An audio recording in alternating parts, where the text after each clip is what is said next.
We now have a five-way tie atop the Big 12 football power rankings as we wrap up the month of October. My goodness, can you believe it? I'm Pete Mundo on Heartland College Sports. Welcome in as we cover the Big 12 conference and we react to week 9 and what was a great weekend for this conference and for this league. If you are on YouTube reacting to week 9 with us, throw us a thumbs up, hit that button below the video, and of course, subscribe to the channel. That way you never miss a show around the Big 12, and we'll be having shows around the college football playoff rankings coming out this week as well. It is going to be a busy month ahead for this conference, and we'll be covering it top to bottom here at Heartland College Sports. So thank you for joining us. We appreciate you being a part of the show, and you know what to do on iTunes. Hit that 5-star rating and review. We so appreciate you doing that. And we'll hook you up with one of these Heartland College Sports koozies. I'm flashing on YouTube. Send me a screenshot to Pete Mundo, MUNDO, at heartlandcollegesports.com. I'll hook you up with one of those koozies. So where do we want to start when it comes to week 9 in the Big 12? Well, I feel like there's one place to start, right?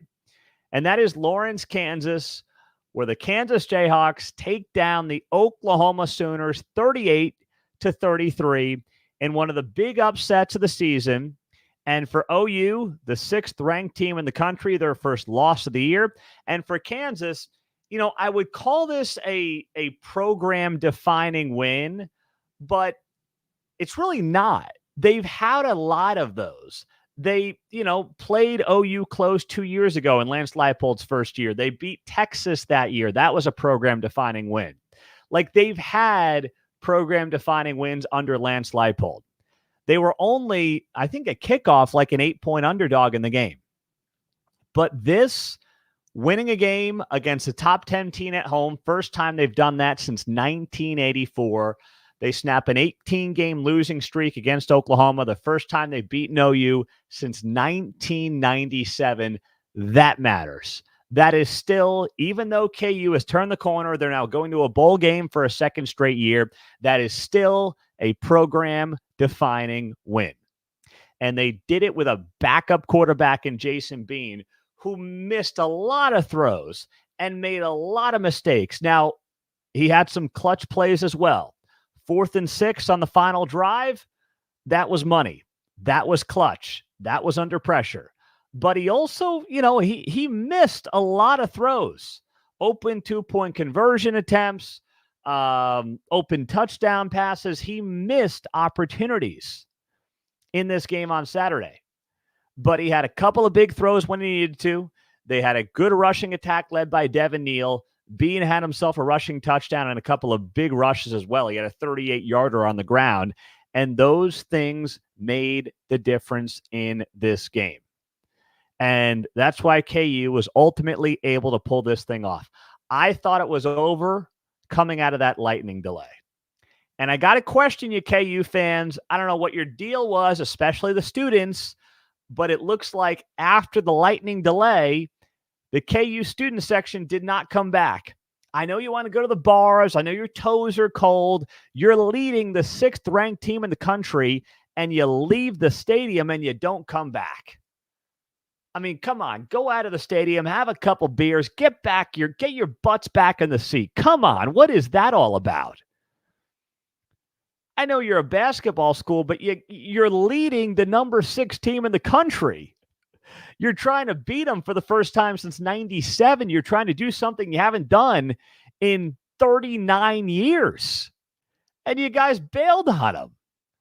I mean, I am happy for KU fans that they won the game, but geez, I couldn't believe that scene in the student section coming out of that lightning delay. That was bad. But hey, KU gets the win. They get it done. And, they're right in the thick of the Big 12 title hunt. So it is going to be just a great scene going forward for this Kansas Jayhawks team. And now they go on the road to Iowa State. So now for Oklahoma. What went wrong? Well, a lot of people are pointing the finger at Jeff Lebby. OU fans are dumping on Jeff Lebby. And I get it to some degree. He did not allow his best player to make plays when he should have, that being Dylan Gabriel. But the notion that this is all on Jeff Lebby, it's almost like it's more personal for OU fans. They don't like Jeff Lebby. They are finding reasons. That's what this in large part seems like it's coming down to. I'm not saying all of them, but a lot of them. I mean, this is a defense, by the way, that when you look at this defense for Oklahoma, through the first 5 games of the season, they were giving up less than 11 points per game. And then you look at the last 3-4 games, it's been a very different team when you look at that side of the ball. They are allowing 33 points per game in their last 3 games. So which one is it? I mean, yeah, I guess Jeff Lebby could do a little better, but this defense that a lot of you thought was going to be one of the best defenses in the entire country has now allowed 33 points per game for the last 3. And this last one to a backup quarterback in wet, damp, rainy conditions. So it's easy to point the finger at Jeff Lebby because a lot of OU fans just don't like him, and I guess that's your prerogative, but it's not that simple. And Brent Venables is the one who fell on the sword after the game. He's the one who took a lot of the blame for how this thing went down. So this is a tough loss for OU to swallow, but they are very much still in the thick of the Big 12 race. And, of course, if they win out, I imagine they're going to be in a college football playoff when all is said and done. But right now, OU is also a couple plays away from being 5-3 on the season. Let's be honest. So we got to pump the brakes here a little bit and just try to get the bedlam. Now, as for those of you asking, this is interesting. I don't want to jump ahead. I'm going to get to the other games. But Dave asks, what do you think the line is going to be for Bedlam? It's in Stillwater. I bet it's OU minus a touchdown. Oklahoma minus 7. That's my bet on what it's going to be. Now, let's dive into some of the other games around the Big 12 conference here, all right? Kansas State is playing some of the best football, not just in the Big 12, but in the country. They blast Houston 41-0. They have won their last 2 games 82-3. They haven't allowed a touchdown since the 3rd quarter of the Texas Tech game. It's been 10 quarters since Kansas State gave up a touchdown. Can you believe that? And this was interesting on Saturday because they didn't do the Will Howard, Avery Johnson back and forth. Will Howard was the man. He was the guy in this game. It was all on him. Avery Johnson got an opportunity on the 3rd drive. He had a fumble, and he didn't see the field again until basically garbage time in this game. So they did not do what they had done the last couple of games and, really rotate these guys almost equally. This was Will Howard's game, and he played a great game. 15-17, 164 yards, a couple of touchdown passes, no mistakes. That's, of course, been his Achilles heel. And on the ground, he had 9 carries for 24 yards. That was the Will Howard from last season. Efficient, no real big mistakes. He was really good on Saturday against Houston. So I guess Chris Kleiman basically decided, I'm going to ride him. He's my guy. He was the starter before the season. He's the veteran. So let's see what he's got. And it worked out very well against the Houston Cougars on Saturday in that 41-0 win. But Kansas State is an absolute machine right now. I was going through drive by drive on this game, and Kansas State did not give up a drive longer than 31 yards to Houston. You heard that right. Houston did not have a drive longer than 31 yards in this game. That's how dominant Kansas State was on that side of the ball. I mean, it was so impressive to watch from this Wildcats team. Now they get the running game going as well behind DJ Giddens. He had a couple of rushing touchdowns, 96 yards on the afternoon, spread the ball around through the air, led by Phillip Brooks, 5 catches, 83 yards. So these guys were feeling good on Saturday. And Kansas State, don't look now, but I would not want to be playing this Kansas State team. And they are going to Texas on Saturday, Week 10. It's a big noon Fox kickoff, 11 o'clock Central, of course. And that is going to be one of the can't-miss games of the Big 12 season. Heck, of the college football season. It will play an enormous role in this race going forward. And for Houston, Houston looked like it was still stuck in the Texas game last week. Houston had no juice in this game. I get it. They lost a tough one last week against Texas. They got screwed at the end of that game on the spot. But, man, you got to move on. And it looked like Dana Holgorsen and that team, they were still stuck in week 8, still stuck on the end of that Texas game, and it showed.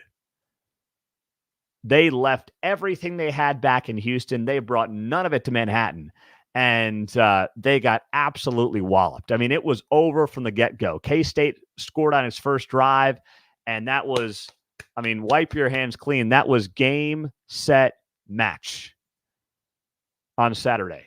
So the new Big 12 schools continue to struggle as Houston falls to 1-4 in conference play. It was a bad Saturday all around, by the way, for the 4 new schools who are, once again, proving, and I'm not knocking the 4 new schools, but I'm just pointing out this notion that the Big 12 has always been like the AAC plus, like the AAC was ever close to the Big 12 is comical based on how much these new 4 schools are struggling in this league thus far. I mean, they are having a lot of issues.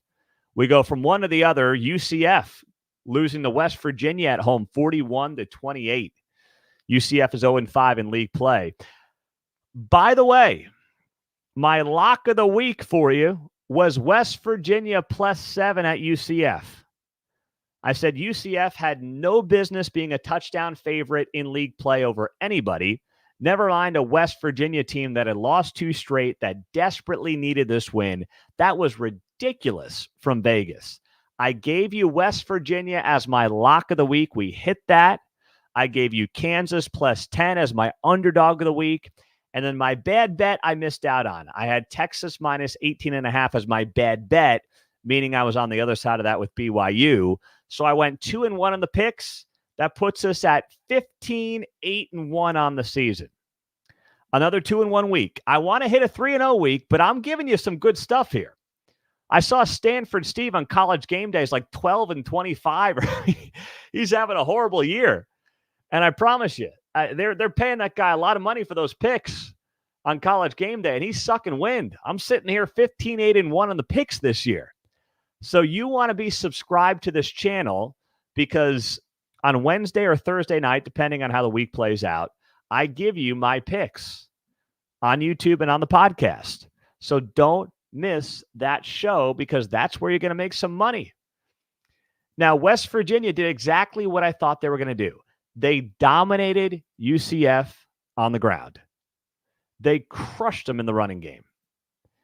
286 yards on the ground, 5.7 yards a carry, 5 rushing touchdowns. C.J. Donaldson was an absolute beast. 17 carries, $121, a touchdown. Garrett Green had arguably, I would argue, possibly the best game of his career, certainly of the season. 3 rushing touchdowns, 11 carries, 55 yards, and he threw 14-23 for $156. He was very solid. Now, UCF's defense is not any good, and the offense just couldn't keep up, and Plumlee threw 3 interceptions on the day. He struggled. For a veteran at home, by his standards, he had himself a rough afternoon. So UCF did not look good. They are 0-5 in league play. They really couldn't do anything against West Virginia's running attack. They couldn't get themselves back into the Mountaineers' backfield either. So West Virginia dominated the line of scrimmage. They mostly dominated the game. And WVU +7 was an absolute lock all week long. I gave it to you. I felt as good about that lock as I felt about any pick this season. I told you that last week. And West Virginia takes care of business 41-28. So now the Mountaineers are 5-3, 3-2 in the league, and 1 win for West Virginia, and they find themselves to bowl eligibility. And that's the least that Neil Brown needs to feel good about keeping that job. But they have a very, very winnable schedule down the home stretch. BYU at Oklahoma, Cincinnati, Baylor. 3-1 is not out of the question for West Virginia. Neil Brown's 8-4, And he's certainly keeping his job at 8-4. No doubt about that. So West Virginia gets a very good victory on Saturday down in Central Florida. Meantime, let's go next to the afternoon, the mid-afternoon games we'll go to here. Not a lot to say about this one, but Texas crushes BYU 35-6. Malik Murphy, redshirt freshman quarterback, he's got talent. Everyone Texas puts in the field has talent. He made some freshman mistakes, especially the first interception, but Texas got it right back. They jump out to a 14-0 lead. And I'll tell you what, I thought that BYU, Coach Satake, played it way, way, way too comfortable early on. I know, and cautious, I know you want to get points on the board on the road, but you're down 14-0 against Texas. You're showing no ability to really stop them, and you're kicking field goals. I'm sitting there, and I'm like, what are you doing? I mean, once again, I get it. And they had to delay a game, whatever. But I was just like, you got to go for it, right? I think that they were playing it too cautious there early in the game. Texas was clearly in control. You had to take a chance. You had to put some pressure on them. You had to make them sweat a little bit. And BYU did not do it. And they got dominated from start to finish in that game. And here's the thing, and BYU, even in its two conference wins, they got outgained in total yards. They had that issue against Cincinnati, and they had that same issue against Texas Tech. Now, they won the turnover battle.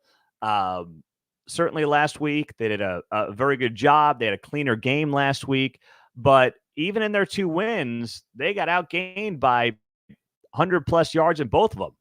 And then Saturday, they just got completely manhandled by a Texas team that was looking to have a bounce-back game after struggling against Houston the week prior. Texas had 12 tackles for loss in this game. We knew that BYU was going to struggle on the ground. They have all season long. And then we find out LJ Martin's not playing before the game, and it was like, all right, this could get ugly fast. And that's exactly what happened. So I might have picked differently if I knew that Martin wasn't going to play. But either way, that was my only loss of the week when it came to my picks. I gave you a West Virginia +7 as my lock. I gave you Kansas +10 as an underdog. I only missed out giving you Texas minus the 18 as my bad bet. So I was on the BYU side of that one. But Texas looks like the team that can compete, of course, at the top of the Big 12, which we all expected. They just had a stinker last week against Houston, but got out of there with a win. So they are part of this 5-way tie atop the Big 12, which is just crazy right now. Next up, Iowa State beats Baylor 30-18. Another game around the Big 12 that was wet, damp, ugly, nasty. You say whatever you want about it. It was ugly. We had one of our reporters, Derek Duke. He was in Waco at that game. If you saw him down there, hope you said hi. He's always down for a free beer. He never says no to one of those. But this box score, if you just see the score of the game, 30-18, it doesn't really do it justice. Iowa State had total control of this game from start to finish. The offense is hot. Didn't play its best game, but here's the thing. What I thought was interesting is Rocco Beck said after the game that this was his worst game. But he had a running game that really supported him, averaging 4.5 yards a carry, 162 on the ground. And that's been Baylor's problem. Baylor is bad in the trenches. I mean, Iowa State dominated them on both sides of the ball in the trenches. Iowa State rushed for 162 yards.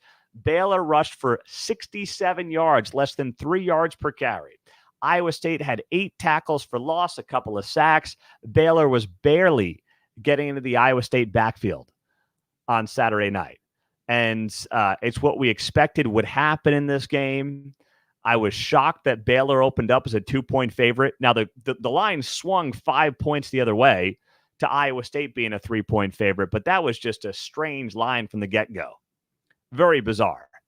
And now Baylor, the roller coaster season continues for the Baylor Bears. Think about this Baylor season. There are 2 Big 12 wins. UCF, I mean, they were dead to rights in that game, of course. We all know, the comeback and what that game was all about and how it played out after they were down 35-10 going into the fourth quarter, and they scored 26 unanswered points to win the game. And then the Cincinnati game, a couple of special teams plays here and there, and they barely eked out that win on the road last week. I don't know if Dave Aranda's seat is hot. It's probably not. I mean, he's 700 days removed from winning the Big 12 2 years ago, but it's got to be warming up because Dave Aranda, I mean, last year he was picked to win the Big 12 and they fell flat on their face and finished 500. And this year, some people were like, hey, Baylor, dark horse, maybe they can get it done. And completely have basically just crapped themselves, for lack of a better word. This is not a good football team that Dave Aranda's got. And it looks like it's a program that's regressing. That's the worst part for Dave Aranda. It looks like a program that's regressing. Now, the good news for him is he's got Houston this weekend. If he can't beat Houston, then we've really got a problem there in Waco. But after that, at K-State, at TCU versus West Virginia. I don't see 3-1 for Baylor, which is what they need to do to get to a bowl game. And if they go from Big 12 championship 2 years ago to then last year pick to win the league, and instead what happens last year? Well, they finish 6-7. They lose to Air Force in the bowl game. To then this year missing a bowl game, that is not the progression that you want if you're Dave Aranda. Meantime, Iowa State is sitting there saying, hey, look at us, first place. I mean, if you are Matt Campbell, you are getting the last laugh, man. I mean, how many fans were chanting overrated? Not many of them. I mean, just a couple of knucklehead fans, and every fan base has these fans. But the guy goes 1-2 in non-con, loses to Iowa. I mean, he can't beat Iowa outside of last year. They go to Ohio. They lose to Ohio. They got a bunch of guys that have food poisoning going into that game. He's 1-2. Then he loses to Oklahoma by 30 points a couple of weeks later. At that point, Iowa State's 2-3. People are saying Matt Campbell should have jumped ship when he had the chance. Oh, my goodness, he hung around way too long. Well, what ends up happening? The guy rips off 3 straight wins. He beats TCU, Cincinnati, Baylor, all in dominant fashion, by the way, all by double digits. And Matt Campbell has Iowa State tied for first place going into November. What more do you want out of Matt Campbell? If you're an Iowa State fan, and I told you this season, with all the new faces, with all the offseason drama, the gambling investigations, you got a quarterback who's brand new because you had to boot the old one because he was placing bets on, D2 wrestling or whatever the heck he was doing in Hunter Deckers, that you are going into the final month of the season tied for first place in the league. You'd be like, of course you'd sign up for that if you're an Iowa State fan. Let Matt Campbell do his thing. The guy knows what he's doing. He knows how to coach up guys. They usually get better as the season progresses. I mean, just stop. Any criticism of Matt Campbell has been out of line for a very long time. And he's actually got special teams chipping in this year too. So it is all good in Ames right now. They are hosting Kansas in a sneaky big game in Week 10. Oh, my gosh. Week 10 is going to be amazing. Week 10 is going to be incredible in this league for so many reasons. You're going to have K-State, Texas, into Bedlam, into KU, Iowa State. I mean, just my head's exploding thinking about it right now. That's how good it's going to be. But Iowa State is right in the thick of it at the top of the Big 12. Go figure. Couldn't have predicted that. I'm Pete Mundo, Heartland College Sports. Hey, hit the thumbs up if you're joining us on YouTube Live. That helps us tremendously on the show. We appreciate you being here, reacting to Week 9 in the Big 12 Conference. Heartland College Sports covers the Big 12. And if you're on the podcast, you want a koozie, cheers, by the way. Hit the 5-star rating and review and send me a screenshot of your rating and review to Pete Mundo, MUNDO, at heartlandcollegesports.com. All righty. Haven't talked about it yet. The last game of the night, Oklahoma State dominates Cincinnati 45-13. Oh, my goodness. Ollie freaking Gordon, learn the name. Ollie Gordon might not just be the best player in the Big 12 right now. I've been saying that for 2 weeks. Ollie Gordon is working his way into Heisman Trophy contention with the way he's playing the last couple of weeks. Ollie Gordon in conference play is averaging 195 rushing yards per game. Ollie Gordon just had himself 271 rushing yards against Cincinnati, capped it off with a 75-yard touchdown, which was the icing on the cake. He had 2 scores on the night. This after he had over 280 in last week's victory for the Cowboys. This guy is absolutely steamrolling opponents. It is Barry Sanders-esque what Ollie Gordon is doing. That's how good this guy has been. And he may be the best player in the sport in all of college football that the casual fan doesn't even know. Because Oklahoma State was just like Iowa State. They were dead. People were questioning Mike Gundy. Does he still have the itch? Does he still want to do it? Does he still want to, coach in this NIL world or not? And here Mike Gundy is with the Oklahoma State Cowboys in that 5-way tie for first place. They're 6-2 overall. They've won 4 straight games. K-State, Kansas, West Virginia, Cincinnati. They're absolutely rolling. And it is so much fun to watch this team. And if you didn't watch the game, here's another great storyline for the Cowboys. Leon Johnson III. The guy is a former Division III All-American. No catches this year. He leads the team on Saturday night, 5 receptions, 149 yards. They were talking on the broadcast about how they were considering redshirting him this year. Can't redshirt him after 5 catches for $149 going into Bedlam when he's 6'5". He has been and was the downfield threat that Oklahoma State really needs. I mean, they've got guys like Presley, but you want a big-bodied dude like that down the field. And he had 1 drop early in the fourth quarter, but outside of that, he had a great game, Leon Johnson III. So this offense is finding new pieces, it seems like, every week, and it's all revolving around Ollie Gordon, who is the best player in the Big 12 Conference, bar none right now. Now, for Cincinnati, there are a lot of problems there. They don't have a quarterback. Emory Jones was 6 of 16 for 117 yards with an interception. Brady Lichtenberg came in late in garbage time. He had a nice pass, a nice touchdown pass across his body to Aaron Turner. So, I mean, it was a pretty throw, but I don't know. It was a small sample size. I just know this. Emory Jones cannot win you Big 12 games consistently. And you got to have the quarterback. And he can't do it.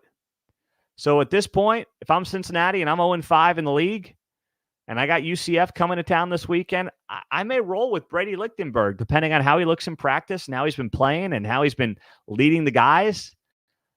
I may be looking at that if I'm Scott Satterfield, because it's just not working with Emory Jones the last 3 weeks. You are behind the 8 ball. The running game's been able to get something going. Cincinnati rushed for 277 yards in this game. But they couldn't stop Ollie Gordon, and they don't have the quarterback to keep up. And by the way, this was a Cincinnati team that came in top 2 in the Big 12 in rushing yards allowed per game. And Oklahoma State torched them for 315. So go figure. How about that? I'm Pete Mundo on Heartland College Sports.